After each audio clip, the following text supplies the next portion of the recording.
ഇനി നമ്മൾ നേരെ അമ്പലത്തിലോട്ട് പോകണം. ചെരുപ്പൊക്കെ ഊരി ഇട്ടിട്ട് പയ്യെ നട കയറി അങ്ങ് പോയാൽ മതി. ഇതാണ് അമ്പലത്തിൻ്റെ ആർച്ച്. ഇവിടുന്ന് അങ്ങോട്ട് കുറച്ച് കയറി അങ്ങ് പോകണം. ഇതിവിടം വരെ എല്ലാം നോർമലായിട്ടായിരുന്നു നടന്നത്. ഇവിടുന്ന് അങ്ങോട്ടേക്കാണ് ഇനിയിപ്പോൾ പണി തുടങ്ങാൻ പോകുന്നത്. ഇത് അമ്പലത്തിൻ്റെ അകത്തായതൊക്കെ മൊത്തം കൊത്തുപണിയാണ് ഫുള്ള്.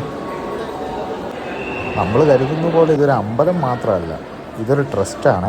ഈ ട്രസ്റ്റിൻ്റെ കീഴിൽ ഒരുപാട് പ്രോപ്പർട്ടീസും എല്ലാം ഉള്ള ഒരിതാണ്. അമ്പലം അവരുടെ ഒരു ഇതിൻ്റെ ഭാഗമാണ്. ഇതൊരു അമ്പലത്തിൽ പോകാമെന്ന് പറയുന്നതിനെ കഴിഞ്ഞ് നല്ലൊരു ട്രെക്കിംഗ് സ്പോട്ടിലോട്ട് പോകുന്ന പോലെയാണ് എനിക്ക് തോന്നിയത്. നല്ലൊരു പോയിൻ്റാണ്. നല്ല വ്യൂസും കാര്യങ്ങളും എല്ലാം ഇഷ്ടം പോലെയുള്ള പോയിൻ്റാണ്. ഞാനതിൻ്റെ കുറേയൊക്കെ എടുത്തിട്ടുണ്ട്.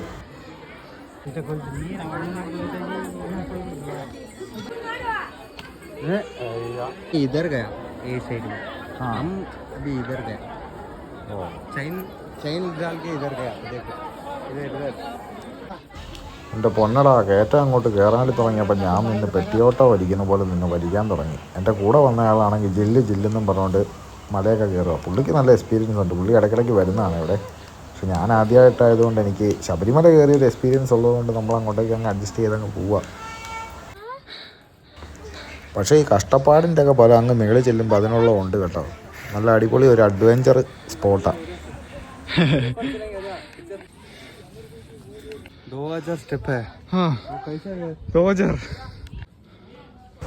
സംഭവം പുള്ളിക്ക് തെറ്റിപ്പോയതാണ്. 2000 സ്റ്റെപ്പൊന്നുമില്ല, 200 സ്റ്റെപ്പാണ് ടോട്ടലുള്ളത്.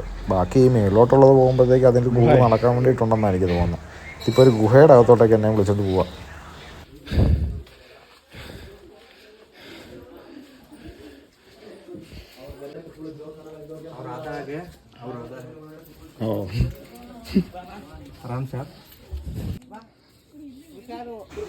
ഈ പാറയുടെ മേളിലൊക്കെ നമുക്ക് കയറി പോകാൻ വേണ്ടിയിട്ട് ഓരോ കമ്പി അടിച്ച് വെച്ചിട്ടുണ്ട്. കാണിച്ചു തരാതെ.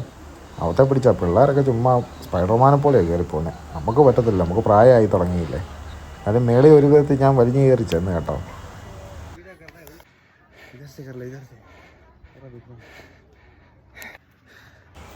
ഇപ്പം നിങ്ങൾ കണ്ടുകൊണ്ടിരിക്കുന്ന അവിടുത്തെ വ്യൂ ആണ്. കൊള്ളാം അല്ലേ? സൂപ്പർ. ഏതോ മലയുടെ കുടുംബത്തേല്